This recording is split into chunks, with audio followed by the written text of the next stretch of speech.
This man was a dog on heat.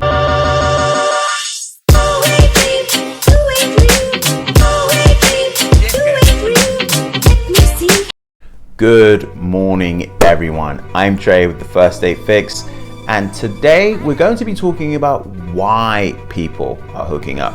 Last time we spoke about how hooking up has essentially affected modern dating culture today, but now we're really talking about why people are hooking up. Now, hooking up essentially is often pushed as something that's very mainstream and something that's very progressive and taking control of your body.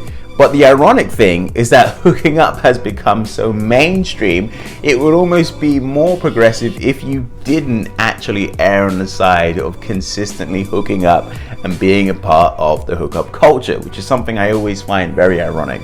I think the issue that a lot of people have with it is that these days it's far easier to find someone to hook up than it actually is to have a legitimate, committed, monogamous relationship. But again, why do people hook up? Why is it always the road more frequently traveled as opposed to the road less traveled? Number one, sexual debt.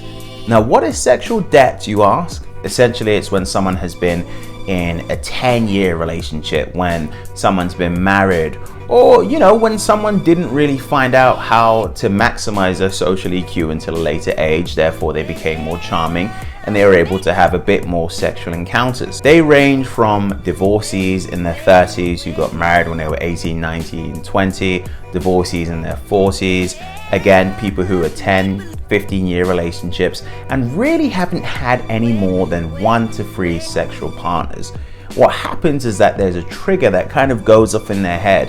And most people, they have most of their sexual experiences when they're in college, when they're in university, sometimes high school.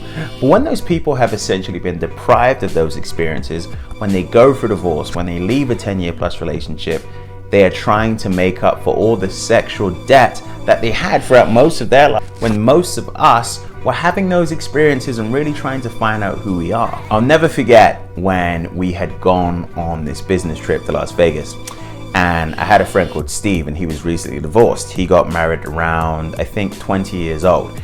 And he was divorced of about 3 months. This man was a dog on heat. He was hitting on anything and anyone. He was talking to all the women that we walked past. I wouldn't necessarily say he was harassing them, but he was pushing the line. Like, he was just out of control. He would have humped a pole if the pole said something back to him. Anything that was living and breathing, he was all over.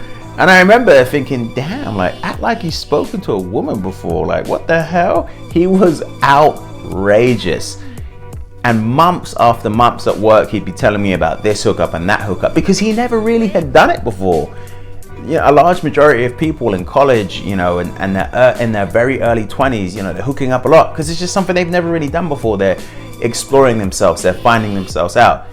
And he was living like he was a 20-year-old, but he had like 2 kids. I remember always thinking, what's wrong with this guy? Like, calm down, act like you've had sex before. But now I realize it was because he was making up for sexual debt. Number 2, to prove themselves. This is something that I like to call glow-up sex. This is when someone used to be conventionally unattractive. Perhaps they were significantly overweight. Perhaps they got, a boob job or bum implants, or it was a man who finally got a 6-pack, or who pumped up his biceps, maybe got calf implants, I don't know, whatever. But that's essentially when you weren't really getting that much physical attention before by grace of you not being conventionally attractive. And now they're getting far more attention than they ever have, and they don't really know what to do with it. So they're trying to hook up with a lot of people to prove to themselves that insecure soul that they used to have by grace of how they used to look is almost trying to validate itself with sexual gratification to try and sleep with as many people as they possibly can. Again, this isn't healthy, but I totally understand why someone would go down that path. Sometimes they hook up a lot because they were used to being that ugly friend, right? And their other friends were getting a lot of opportunities and sexual advances. Maybe they've, lost their braces or something like that, or had a brand new hairstyle or lipo, whatever it is. They're really trying to make up for that insecurity that they might have felt back in the day. and seeking lots of sexual partners is essentially an easy way for them to do so. Number 3, insecurities. This one's very similar to glow up sex, but slightly different in the sense that for men, actually, in particular, it's been preached for decades and decades and decades that a real man, a strong, masculine, right, alpha male is a man that sleeps with an abundance of women, right? We've heard the saying before, a man that sleeps with a bunch of women is seen as a stud and is respected in the male community. And people promote this ideology as if it's going out of style. It really hasn't changed that much, particularly in the male community. There's always this one guy who can pretty much have sex with anyone he wants, right? Like it's promoted in some male circles. It's James Bond is that guy, action movie guys are that person who can sleep with whoever they want, right? It's very much still promoted. Unfortunately, those men only really exist in non-fictional circumstances. You see, there's the matter of consent, meaning that as a man, no matter how attractive you are, you can't just look at a woman, give her the nod. You're gonna come over to your bar table, you're gonna go home and you're gonna sleep together. This shit only happens in the movies. Most men aren't particularly charming. I'm not saying every man isn't charming, but most men and women aren't that charming. It takes years of developing high social EQ to be charming and have sexual prowess. Not every man can build instant sexual attraction and chemistry with women. Some men learn it by consequence of time. Some men have to actually learn it by consequence of experience. And some men just don't have it, and that's okay. But what I'm saying is insecurity. Some men feel like they have to sleep with a certain amount of women because they feel like other men are doing it. And in reality, it's just not true. Number 5, fear of missing out. I know. You're like, really? People are hooking up because of fear of missing out? Yeah, man.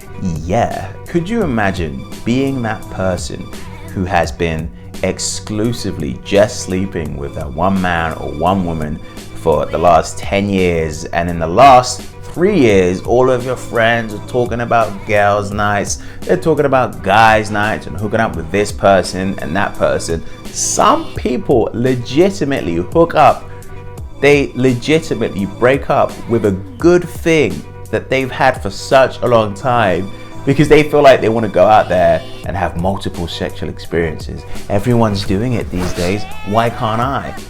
And then unfortunately, they wake up to a rude awakening that life out there in the single world isn't all it's cracked up to be. Number 6, that's just how it is. I kid you not, I've had conversations with people where they're just like, well, I don't know, like that's just how it is. Like people don't really wait to have sex anymore. But here's where it gets tricky. No matter who you are, everyone wants sex. Everyone. The hookup culture isn't necessarily what's bad. It's the consistency of it, it's the multiple sex partners of it, and it's the discrediting and kicking people to the curb as if they're a piece of trash. That's the thing that's bad. You're a sexual human being, I'm a sexual human being, we're all sexual human beings. These are good things. This is how we are biologically wired. So even though you want to share that moment with that person and perhaps you want to wait a little bit longer than they do, in your mind it's just like, well, everyone's doing it, why not? Like, what's the difference? But when people say this is how it is, it doesn't have to be. No matter what the cultural current zeitgeist is for dating, you don't have to follow it. You can always go by your own morals and principles. It really is that simple. You have the power. Always, no matter what, you can always say yes, or you can always say no. People hook up these days because the social stigma of not hooking up is too high. I've been on both sides of this. I've been the frigid little wanker because I haven't wanted to hook up. And I've been in the opposite side of it where people think, you know, I'm the boy because I'm trying to hook up so quickly. I can't bloody well win. Which one is it? What's nuts is that if you voice your opinions about hookup culture, people try and shame you and put you in a corner and say that you're not sex positive because you don't agree that you shouldn't be jumping everyone's bones on the first date. There was a week where I was on the old faithful dating apps and I was talking to around 4 to 5 women. And most of them, mid-conversation, said, yeah, I'm not really looking for anything serious right now. Which, you know, in my mind is usually code for, I want to have sex. Which is fine. But for a brief moment in time, I remember thinking to myself, am I lame for being the only one that wants a committed relationship right now? Holy shit. Should I just be out here hooking up? So in some ways, you're damned if you do and you're damned if you don't. That's kind of how it is sometimes, depending on the luck of the draw, who you end up being mutually attracted to. Number 8, you're young and you have so much life to experience. You should be hooking up. I always find it a bit twisted when people encourage young people to be hooking up on a consistent basis because they're young. And I don't like that advice, because that's clearly what that person did who is giving that advice.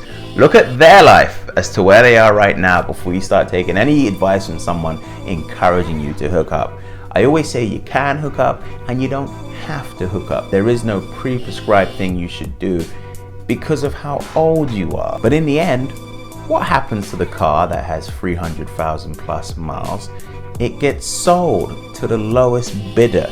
And they usually use that for a beta car that they take to the gym, or they want to work on, or a car they want to go to work. It's not their pristine car. Now, I'm not suggesting we all hide out indoors and wear our chastity belt and put it under lock and key until we find the right one. But I am saying that any sexual encounters you have are on your own terms and are on your own principles that you have discovered by grace of experience, as opposed to what society is encouraging you to do. Again, sex is not bad, but if you indulge yourself in too much of a good thing with multiple people, there will always be an abundance of consequences that no matter how strong you are emotionally, you might not be able to handle too much of it. What feels right? Do what feels comfortable for you, and be open to having those discussions with someone you may or may not be considering dating seriously. The idea that you're supposed to bang a bunch of people in your 20s because you're young and then settle down in your 30s is a notion that is yielding ugly results. We've never seen more people single in America right now, in our entire existence of human beings. I can't help but believe having multiple hookup partners and hookup culture is affecting that. The dating universe doesn't work that way. You don't get to piss away an abundance of opportunities that you had when you were young, right? You could have met the man or woman of your dreams when you were young, right? But you were busy having fun. You're supposed to. You're in your early 20s. You're supposed to have as much sex as you possibly can. You're young. Meanwhile, you may or may not have basically ignored 5, 6, 7, 8 amazing opportunities of finding something serious and monogamous because you didn't want to settle down, because you were having fun. You know, and then eventually you find yourself in your early to late mid-30s, maybe even your 40s, wondering what happened. Those opportunities came right in front of you, and you may or may not have pissed them away. Like, ask yourself this question: how much growth does someone seriously have from a decade plus of situationships and hooking up? Not a lot. There's really only so much you can learn in those scenarios. Versus the person who's experienced, 5 or 6 relationships, have dealt with conflict resolution, have met their families, have dealt with good communication, have grown with those people, have set themselves up for a future where they could perhaps be successful with someone in another relationship where they've learned all the things that they could have done better in the previous relationships. You can always tell when you go on a date with someone who has spent the last 5 to 10 years hooking up versus someone who has spent the last 5 to 10 years having 2 to 3 people that they've been in different relationships with. You can find those people, and those people will naturally gravitate towards you. By now, you may or may not have had yourself vaccinated. There are plenty more fish in the sea. You can find that person. I love you. I wish you the best of luck, and I sincerely hope that this was helpful. If it was, feel free to give me a follow or subscription. I will not hold it against you. If not, just send this video to your friend and you can both make fun of me on your free time. Thank you very much, and I hope you enjoy the rest of your morning.